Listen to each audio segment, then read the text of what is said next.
You don't like bologna? Why not? Oh, hi folks.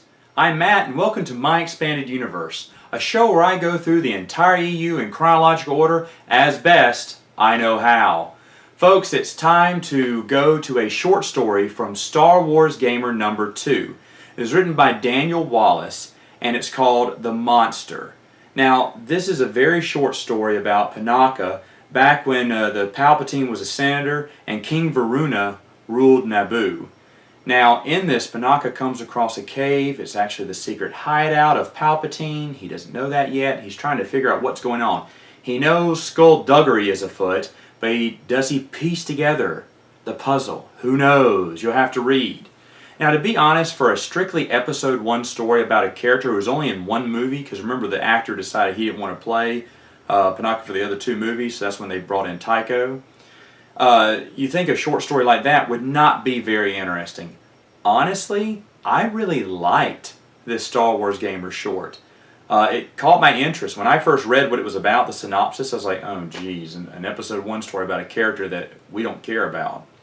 But this one was actually very well done. Panaka is given a good character. It's interesting. The story holds you up. I think he's chasing down a Gungan criminal at the time.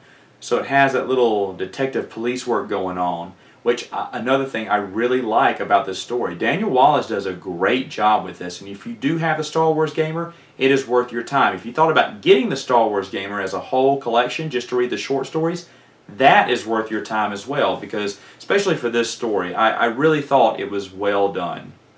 Now after that, it's time to go to Aurra's Song. This was in the Dark Horse Presents annual, and it was written by Dean Motter.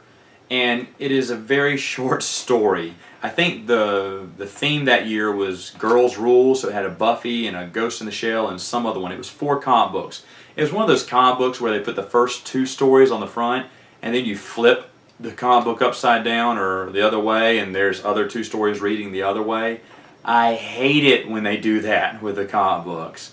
But also it shortens everyone's story. You know, it's just like mini little stories about them. So Aurra Sing is a character, of course, as we all know, she's in Episode 1 for not very long. She's not used very well in the expanded universe, except for a comic book series that I'll talk about later. But in this short story, it's just, there's not much. She gets captured and she turns the tables on her captor. Ta-da, that's about it. It didn't really show us anything more about her character, didn't push a storyline forward. She didn't really have that much of a storyline, but it doesn't connect to anything else. So if you want to miss it, you can. It's fine. If you really love Aurra Sing for some reason, yeah, you can go ahead and get it, but there's not much to that story. I kind of wish they'd have just dedicated a one-shot to her instead, because from what we get, I mean, it's a double-sized issue, this annual, but remember, it's divided into 4 different stories, so still, it's like half a comic book is her story, which I didn't feel was good enough. I mean, Dean Motter, to my knowledge, I don't know if he wrote anything else, but it wasn't anything special. The next thing on the list will be Jedi Council, Acts of War. That was written by Randy Stradley, and it's only 4 issues. It's about Mace Windu heading up a Jedi task force to bring peace to the Yunkori system. Now, that's going to be harder than he thought, because war is going to break out against the Yunkori and the Jedi.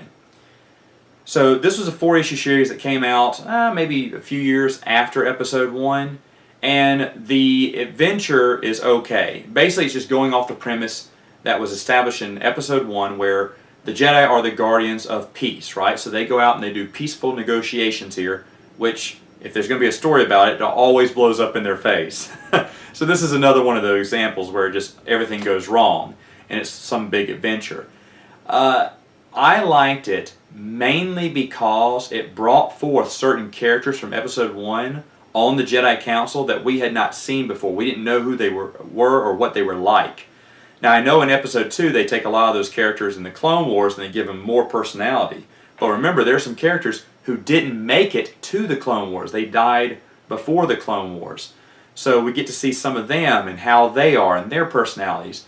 And I kind of like that. Anytime they bring out characters, side characters from the movie, and give them their own story and their own character themselves, I become interested.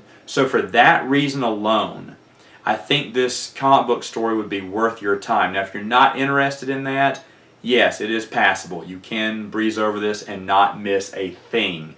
It's just a showcase of the Jedi Council. Now, yeah, Maul and Sidious are somewhat, waiting in the wings on this, but other than that, I think the story itself holds up on its own. So if you want to read it, go ahead. The art's okay. Alright folks, that is all the time that we have today. Seriously, you aren't putting any input in this. Yubna would be all dancing around and everything. You don't even read the books with me anymore. It's hard to replace an Ewok. Alright folks, I'll see you next week with another review. Yubs, I'm home. You wouldn't believe. Is this for me? Oh my God. What